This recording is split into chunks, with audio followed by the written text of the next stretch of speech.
Saudi and Operations would have told him a time to get to the arena. So if you think they've played tricks, it's very strange.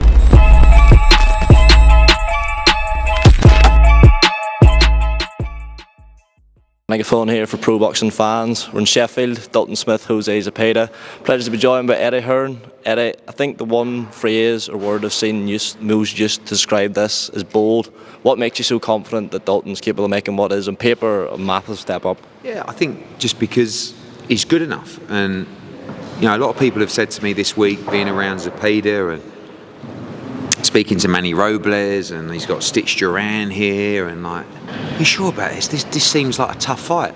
Of course, that's what we want, isn't it? I mean, we want this to be a tough fight, and we want to see if Dalton Smith is world level. And if he deals with Zepeda in style, he is. It's a massive step up. It's well beyond anywhere Dalton Smith's ever boxed before.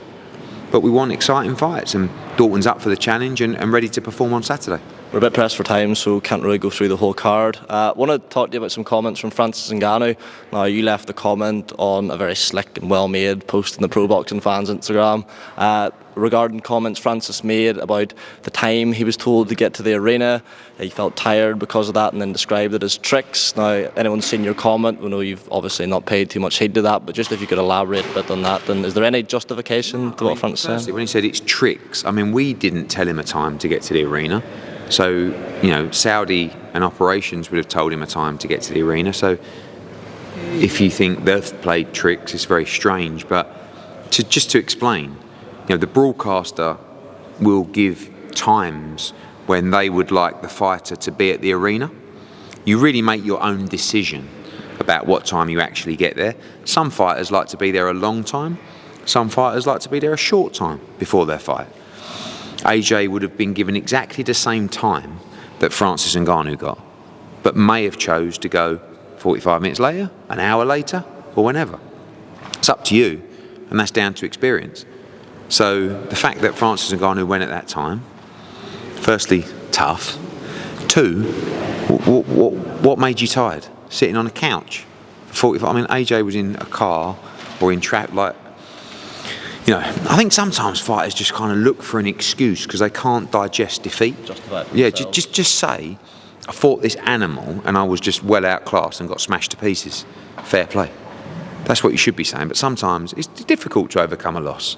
But I thought the comments were very strange. Just on AJ, there had been a lot of expectation that he could potentially face Filip Hrgovic whilst wait for the Tyson Fury Alexander Usyk fight to unfold. Saw reports earlier in the week, or last week maybe, that Filip could face Daniel Dubois, potentially on the 5v5. Is there truth to that? Obviously you've worked with Hrgovic for a number of years now, and if so, where would that leave AJ?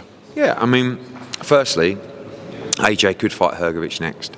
Secondly, if the heavyweight division was something that was pushed on the 5v5, we could work with Hrgovic on that as well. A lot depends on the IBF situation and how that belt might free up. A lot depends on when AJ might fight again. Hrgovic hasn't fought since, one round against Demori in December. So he's looking to get out ASAP. You've got to be a little bit careful with AJ. He's had 4 fights in 11 months. And, we want to see what happens in the Usyk-Fury fight. But AJ, he wants to fight. So we're making plans now, and we'll see what happens. Just want to stick with the heavyweight division. We saw the return of Joe Joyce last weekend. Now, you had made some comments after the Zhang rematch, I think it was, questioning whether or not Joe Joyce should be fighting again.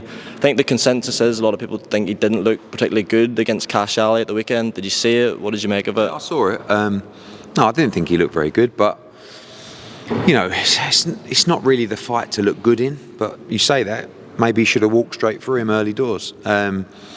Joe, I mean this respectfully, Joe never looks good, but he's deceptively tough to beat because he's got a great engine, can whack a little bit, and he has a great chin. I don't think he has a great chin anymore, and I think he gets hit much too often. If he was fighting Deontay Wilder, Anthony Joshua, even Daniel Dubois, it would not end well. And I think he's had a good career, but listen, he's his own man. I'm sure he can still win fights, But it just depends what sort of level you want to fight at. But I'm sure they'll roll the dice in a big fight and wish him all the best. Just a couple of quick ones on some matters stateside. Saw some comments from Canelo Alvarez last night saying he'd want 150 million to fight David Benavidez. Do you think it's fair to say from the outside looking in he's not particularly keen on the David Benavidez fight? He'd fight anyone, honestly. But he also understands that's a big fight. And maybe he's just putting his marker in the sand and saying, if you want it that bad, pay me that money. He's going to do what he wants to do. Sometimes it's not going to go down too well with fight fans, those kind of comments. But at the same time, Benavidez, there's definitely a part of him that he knows Benavidez rehydrates probably close to 200 pounds on the night. It's a big weight advantage, but he would fight anyone. And, I'm sure he would fight him if the money was right. I'm not sure 150 is a realistic number or actually the lowest number that he would take for that fight. But maybe he's putting the rod out there and see what comes back. Jake Paul, Mike Tyson, it was obviously announced when you were in Saudi and the details weren't particularly clear on what sort of fight it would be. I think we've seen since then that they are going to push for that to be a fully professional bout. Just your thoughts on that? Yeah, I mean, if I criticise it, I'm a hater, apparently. So, look, as a hardcore boxing fan, I don't really like it because Mike Tyson's a hero of mine. I don't want to see him in the ring at 58 and I don't want to see him get beat by Jake Paul. But people will watch. I'm sure there'll be intrigue. I'm sure it'll be a big event. And if there's some good boxing matches on the undercard, maybe it's adds a little bit more interest. But I understand it's going to do big numbers. But as a long-time Mike Tyson fan, just not really for me. The last one I want to get your thoughts on is obviously Ryan Garcia. I remember after the launch press conferences in America, you said his behaviour was a bit erratic and worrying. And I don't want to put words in your mouth, but I can't imagine what we've seen over the past few weeks from Ryan's done anything to ease those concerns. What have you made of sort of the social media rants? It's definitely, I don't know, I guess it would be a concern to those who don't know him, but you'd hope that there were people around him that will make the right decisions. And Oscar says he's trolling. I'm not sure about that. But if he's performing in the gym, and if his friends and everyone feel like he's on point for the fight, it's difficult to not allow him to be in the fight, Hopefully there's people that care about him enough to make the right decisions. And as Derek James, as a trainer, I'm pretty sure that if Derek felt that he couldn't perform at 100%, he would walk away from the fight, let alone pulling Ryan out of the fight. So 4 weeks to go, he's still in the fight. The closer it gets, the more likely chance that he does fight. I think it's affected the fight because a lot of people are watching this thinking he won't fight. But like I said, as the date draws closer, you think he will, and you just hope that the people around him will make the decisions for Ryan rather than trying to get him in the fight. It's always a dangerous sport. But maybe he's flying in the gym. We just don't know.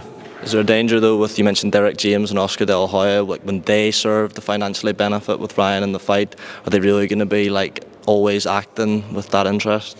No, I think these are people that love boxing. I'm sure they love a dollar note as well.